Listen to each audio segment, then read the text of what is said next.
Guys, मेरा नाम हिमांशु कुमार। आज हम लोग पढ़ने वाले हैं पेज का वेक्टर एंड बेसिक मेथड। ये क्लास 11 का सबसे इम्पोर्टेंट टॉपिक है और ये क्लास 11 का सबसे फर्स्ट चैप्टर है जो हम लोग स्टार्ट करते हैं।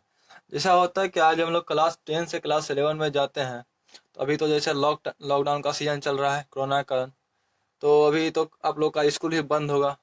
अभी आप लोग तैयारी नहीं कर पा रहे होंगे। जो लोग मैथ लिए होंगे, फिजिक्स लिए होंगे, केमिस्ट्री लिए होंगे, उनको ऑनलाइन पढ़ने का सबसे बढ़िया साधन है। तो हम लोग स्टार्ट करेंगे आज क्लास 11 का। चैप्टर 1 है vector and basic mathematics. Physics भी क्लास 11 का चल रहा है हम लोग का इसी चैनल पे।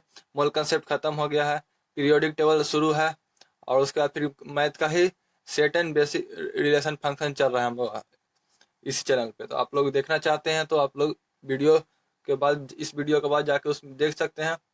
तो हम लोग आज पढ़ेंगे वेक्टर एंड बेसिक मैथमेटिक्स। तो वेक्टर एंड बेसिक मैथमेटिक्स में हम लोग पहले वेक्टर कवर कर लेंगे पूरा, उसके बाद हम लोग बेसिक मैथमेटिक्स जानेंगे। बेसिक मैथमेटिक्स का मतलब यहाँ पे ये हुआ कि जो जो भी मैथमेटिक्स हम लोग फिजिक्स में यूज करते हैं क्वेश्चन बनाने के तौर पे, जो भी फार्मूला होता है, इंटीग्रेशन, डिफरेंशिएशन, जो भी होता है, वो सब हम लोग बाद में देखेंगे। पहले हम लोग वेक्टर पढ़ेंगे। तो वेक्टर पढ़ने से पहले हम लोग जानेंगे फिजिकल क्वांटिटी के बारे में। फिजिकल क्वांटिटी, तो फिजिकल क्वांटिटी दो तरह का होता है। एक होता है स्केलर और एक होता है वेक्टर। स्केलर का एग्जांपल होता है जैसे हो गया मास, स्पीड। जिसमें खाली मैग्नीट्यूड हो और डायरेक्शन ना हो उसको हम लोग स्केलर कहते हैं। It has only magnitude, it has only magnitude. Vector में होता क्या है कि वेक्टर का एग्जांपल होता है जैसे हो गया वेलोसिटी, फोर्स। इसमें मैग्नीट्यूड तो होता ही है, magnitude as well as direction, साथ ही साथ डायरेक्शन भी होता है। यहाँ पे एक टर्म और जुड़ेगा वेक्टर में कि ये वेक्टर अलजेब्रा लॉ को फॉलो करता है, एंड इट फॉलो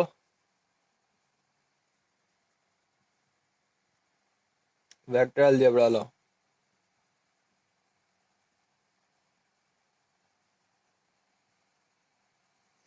तो सबसे पहले हम लोग वेक्टर के बारे में जान लेते हैं, उसके बाद हम लोग जानेंगे वेक्टर अलजेब्रा लॉ होता क्या है। तो ठीक, तो यहाँ पे हम लोग लिखे वर्ड मैग्नीट्यूड। तो मैग्नीट्यूड का मतलब होता है न्यूमेरिक वैल्यू, न्यूमेरिक वैल्यू और यूनिट। इसे कोई भी मास हम लोग को दे दिया 5 kg, इसमें 5 हम लोग का हो गया न्यूमेरिक वैल्यू और 1 kg हम लोग का हो गया यूनिट। इन दोनों को मिला के हम लोग का मैग्नीट्यूड बनता है। ठीक है, तो हम लोग अब देखेंगे स्केलर के बारे में। स्केलर में ओनली मैग्नीट्यूड होता है। स्केलर को हम लोग सिंपल अलजेब्रा जैसे कि एडिशन सब्ट्रैक्शन से हम लोग इसको सॉल्व कर सकते हैं। जैसे हम लोग का मास है 5 kg प्लस 2 kg, इसको हम लोग सिंपल लिख सकते हैं 7 kg। लेकिन वेक्टर में ऐसा नहीं होता है। वेक्टर में हम लोग एडिशन लॉ को फॉलो करके तब उसको लिखते हैं, या सब्ट्रैक्शन लॉ को फॉलो करते हैं।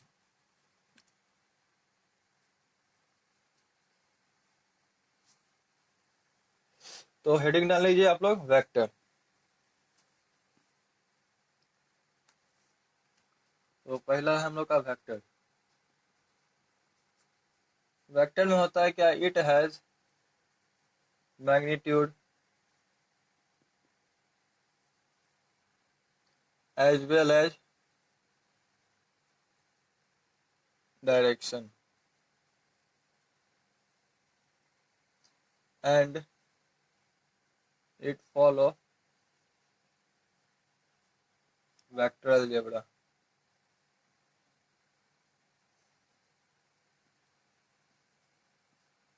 वेक्टर अलजेब्रा को हम लोग कहते हैं vector addition law, vector addition law. तो अगर जो किसी भी क्वांटिटी में अगर जो मैग्नीट्यूड और डायरेक्शन दोनों है तो हम ये नहीं कह सकते हैं कि वो वेक्टर हो। और जो मैग्नीट्यूड डायरेक्शन होने के साथ साथ वो वेक्टर अलजेब्रा लॉ को भी फॉलो करे तो हमारा वेक्टर कहलाता है। ठीक है, तो जैसे एक एक्सेप्शन में एग्जांपल होता है करेंट। एग्जांपल हम लेते हैं जैसे करंट का। करंट में मैग्नीट्यूड भी है,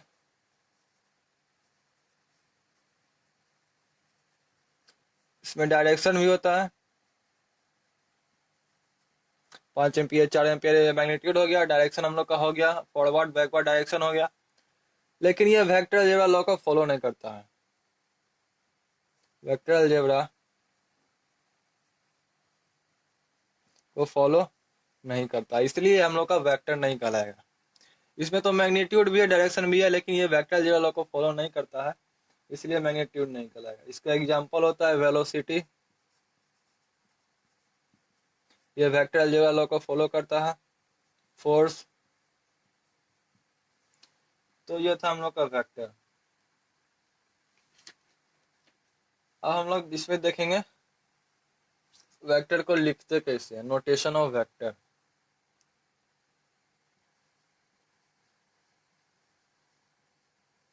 नोटेशन ऑफ ए वेक्टर। तो अगर हम लोग को फोर्स वेक्टर लिखना हो तो हम लोग फोर्स के ऊपर फोर्स वेक्टर इस तरीके से लिखते हैं। ठीक है, वेलोसिटी वेक्टर लिखना हो तो इस तरीके से। डायरेक्शन हम लोग दिखाते हैं आई कैप, जे कैप, के कैप, इस तरीके से हम लोग डायरेक्शन दिखाते हैं। और मैग्नीट्यूड को हम लोग इस तरीके से डिनोट करते हैं। तो ये हम लोग का वेक्टर था। वेक्टर को हम लोग एरो से डिनोट करके लिखते हैं, रिप्रेजेंट करते हैं एरो से। वेक्टर को रिप्रेजेंट करने का साइन ये हो गया। अब हम लोग चलेंगे टाइप्स ऑफ वेक्टर में।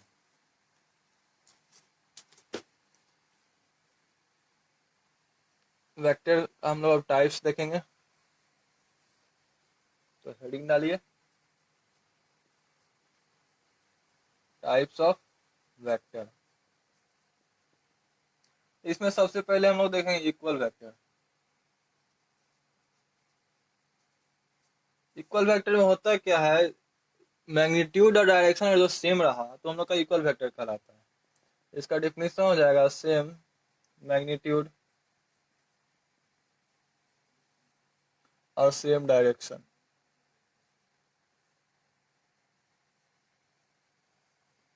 सेम मैग्नीट्यूड और सेम डायरेक्शन को हम लोग इक्वल वेक्टर कहेंगे। अगर ए वेक्टर का डायरेक्शन इधर है और बी वेक्टर का भी डायरेक्शन इधर है और दोनों का मैग्नीट्यूड भी सेम है, A vector is equal to magnitude of B vector, इसको हम लोग लिख सकते हैं direction of A vector is equal to direction of B vector. और जो ये पूरा रहा तो हम लोग का इक्वल वेक्टर कहलाएगा। ठीक है, अब हम लोग का दूसरा है अनइक्वल वेक्टर।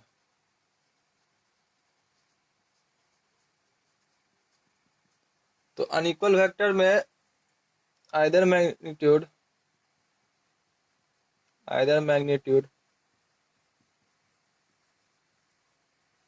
और डायरेक्शन और both not same. Equal magnitude में दोनों सेम रहता था, इसमें दोनों सेम नहीं होगा। अगर ए वेक्टर का डायरेक्शन इधर है और बी वेक्टर का डायरेक्शन इधर है तो इसका हम लोग लिख सकते हैं और magnitude of A vector doesn't equal to magnitude of B vector है और direction of A vector do not equal to direction of B vector है। अगर जो ये रहेगा तो हम लोग का अनइक्वल वेक्टर कहलाएगा। इसके बाद हम लोग का तीसरा है पैरेलल वेक्टर।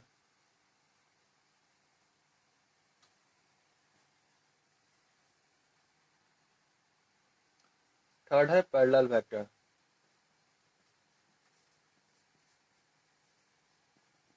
तो पैरेलल वेक्टर में होता क्या है, डायरेक्शन तो सेम होगा, दोनों का डायरेक्शन सेम रहना चाहिए।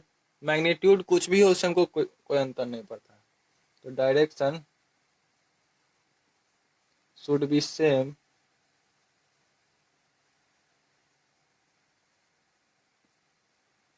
No comment about magnitude.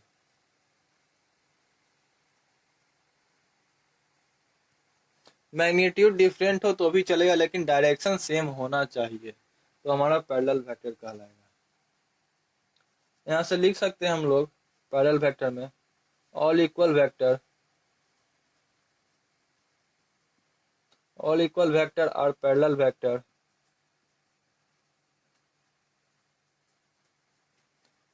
but vice versa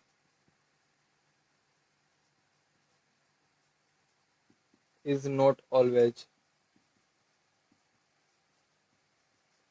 यानी कि all equal vector parallel vector हो सकता है, लेकिन all parallel vector equal vector हो भी सकता है, ना भी हो सकता है, ये कंडीशन पर डिपेंड करेगा। तो अगर जब हम लोग से क्वेश्चन पूछ दे पैरेलल वेक्टर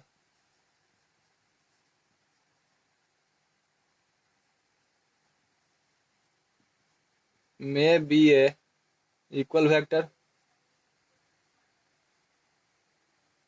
पैरेलल वेक्टर में बी ए इक्वल वेक्टर, तो हम लोग का ट्रू हो जाएगा। अगर जो ये मे के जगह पे मस्ट आ जाए तो हम लोग का फॉल्स हो जाएगा। और क्वेश्चन पूछ दे parallel vector must be equal vector, तो हम लोग का ये सेंटेंस फॉल्स हो जाएगा, क्योंकि पैरेलल वेक्टर का मैग्नीट्यूड तो ज़्यादा भी हो सकता है, कम भी हो सकता है, उससे कोई मतलब नहीं है, लेकिन इक्वल वेक्टर का मैग्नीट्यूड भी सेम होना चाहिए, साथ ही साथ डायरेक्शन भी सेम होना चाहिए। तो ये था हम लोग का पैरेलल वेक्टर। इसके बाद हम लोग देखेंगे एंटी पैरेलल वेक्टर। तो चौथा है हम लोग का एंटी पैरेलल वेक्टर।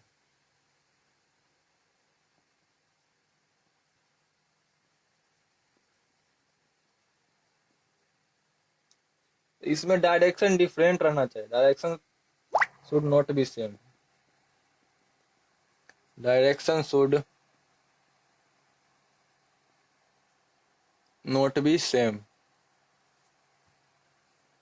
मैग्नीट्यूड के बारे में तो हम कुछ कह नहीं सकते, तो हम लोग लिख देंगे नो कमेंट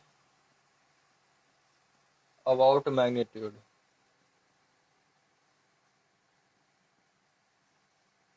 इसका भी मैग्नीट्यूड कुछ भी हो उससे कोई मतलब नहीं, लेकिन इसका डायरेक्शन सेम नहीं होना चाहिए। ठीक है, तो ये हम लोग का एंटी पैरेलल वेक्टर कहलाएगा। एंटी पैरेलल वेक्टर के बाद हम लोग का पांचवा है निगेटिव और ऑपोजिट वेक्टर। निगेटिव और opposite vector.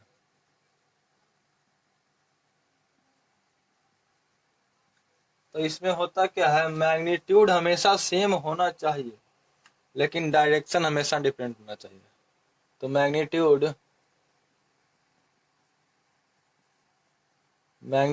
Must be same but direction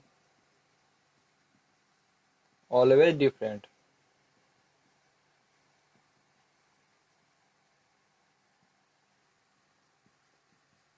यहाँ पे magnitude of A vector magnitude of B vector दोनों इक्वल होना चाहिए, लेकिन जो डायरेक्शन होना चाहिए A cap equal to minus of B cap, दोनों हमेशा एक दूसरे के अपोजिट होना चाहिए।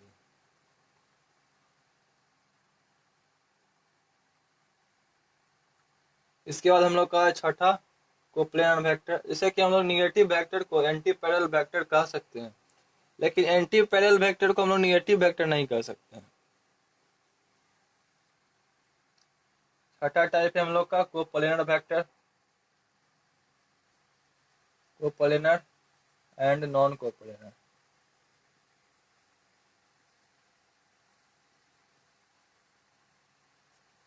तो कोप्लेनर वेक्टर में अगर कोई भी वेक्टर सेम प्लेन में है तो उसको हम लोग कोप्लेनर वेक्टर कहते हैं। कोई भी वेक्टर सेम प्लेन में नहीं है तो उसको हम लोग नॉन कोप्लेनर वेक्टर कहते हैं। तो ऐसे कोप्लेनर वेक्टर हम लोग लिख सकते हैं vector like in a same plane. Non coplanar vector में vector do not like in a same plane.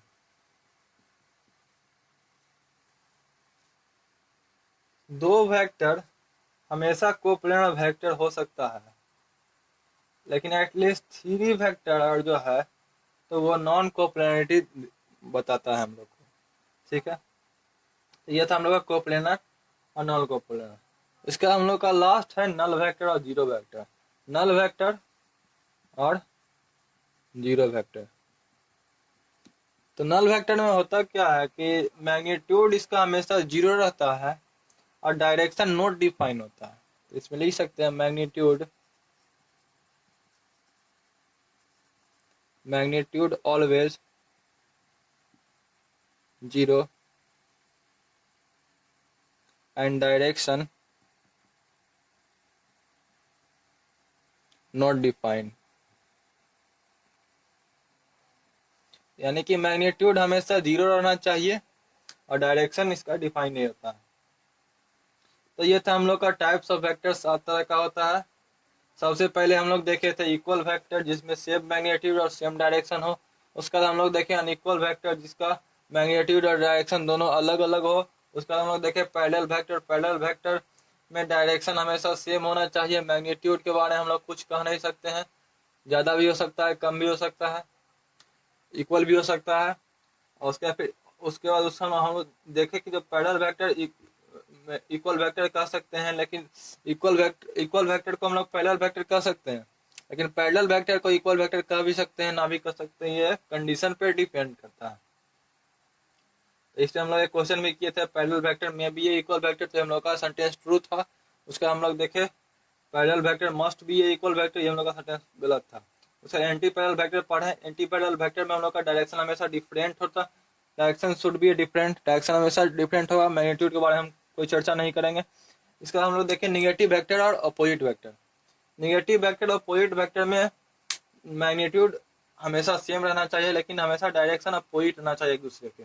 उसका हम लोग देखें कोप्लेनर और नॉन कोप्लेनर। तो कोप्लेनर में वेक्टर और सेम प्लेन में है उसको हम लोग कोप्लेनर वेक्टर कहेंगे, और जो वेक्टर डिफरेंट प्लेन में है उसको हम लोग नॉन कोप्लेनर वेक्टर। उसका लास्ट हम लोग देखें नल वेक्टर और जीरो वेक्टर। नल वेक्टर का मैग्नीट्यूड हमेशा जीरो रहना चाहिए और डायरेक्शन डोंट नॉट डिफाइन होता है। तो इसके बाद हम लोग चलेंगे एंगल बिटवीन टू वेक्टर। डालिए angle between two vector. Angle between two vector.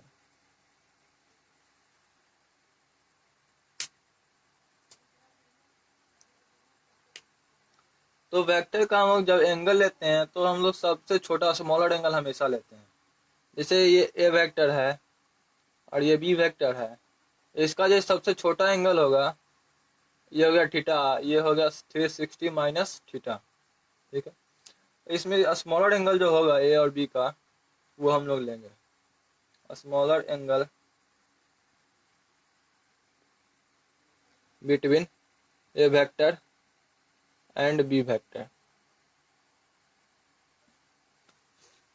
मतलब कि ए और बी के बीच का जो सबसे छोटा एंगल होगा वो हम लोग लेंगे हमेशा।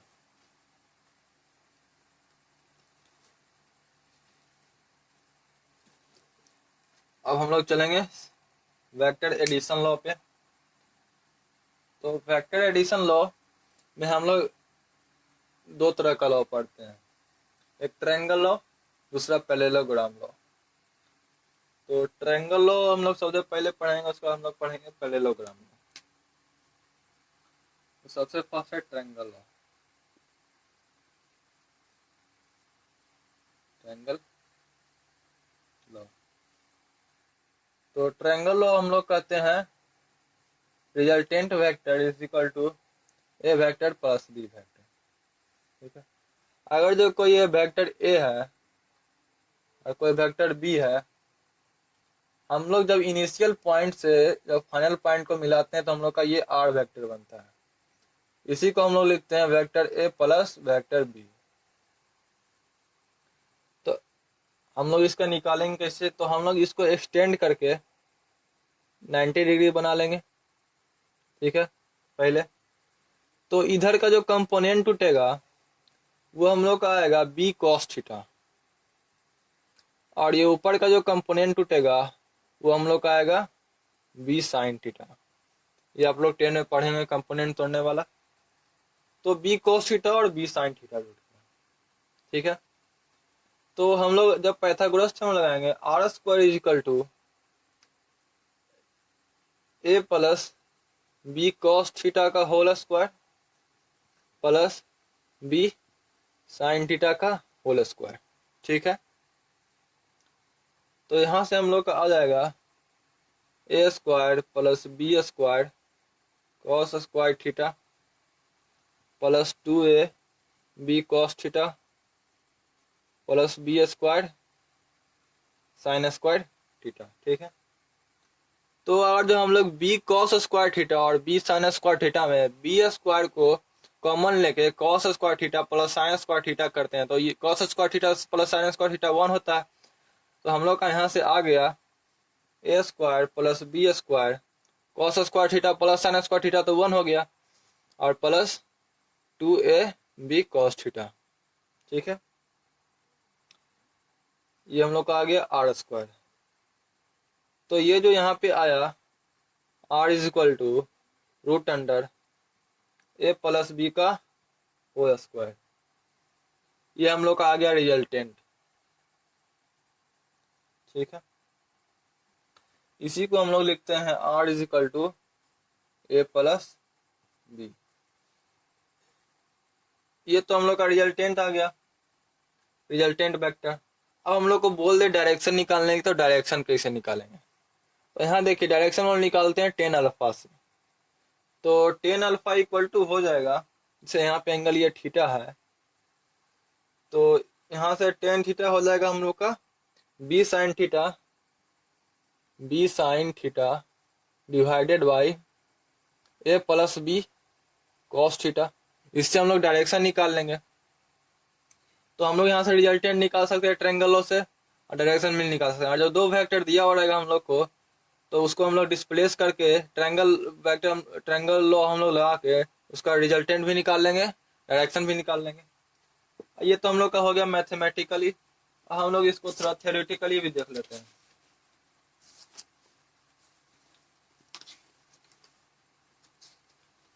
इसको आप लोग लिख लीजिए, हम लोग इसको देखेंगे थोड़ा सा थ्योरेटिकली, क्योंकि क्वेश्चन तो मैथमेटिकली ही बनेगा, लेकिन बोर्ड में थोड़ा सा थ्योरी लिखना जरूरी होता है। तो हम लोग लिखेंगे state that sum of two vector which are sum of two vector which are in order is given by line joining initial point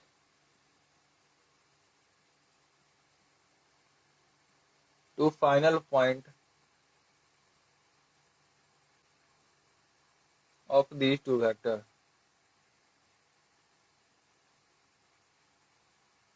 and direction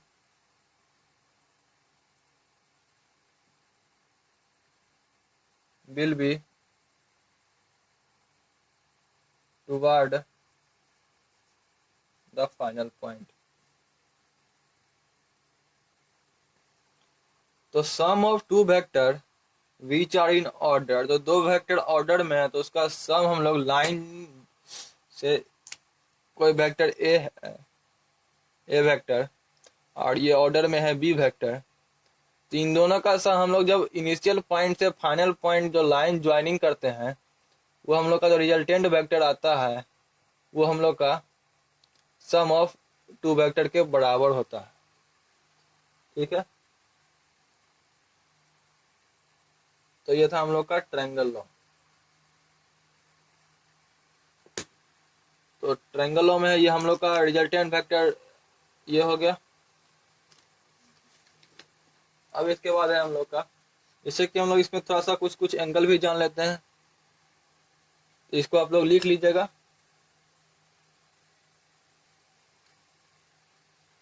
तो अगर जो ट्रायंगल लॉ में केस 1 में देखिए,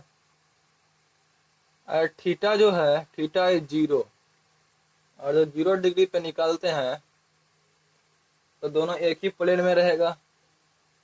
तो रिजल्टेंट जो होगा वो हम लोग का पूरा यहाँ से लेकर यहाँ तक होगा तो रिजल्टेंट मैक्सिमम हो जाएगा, आर मैक्स हो जाएगा।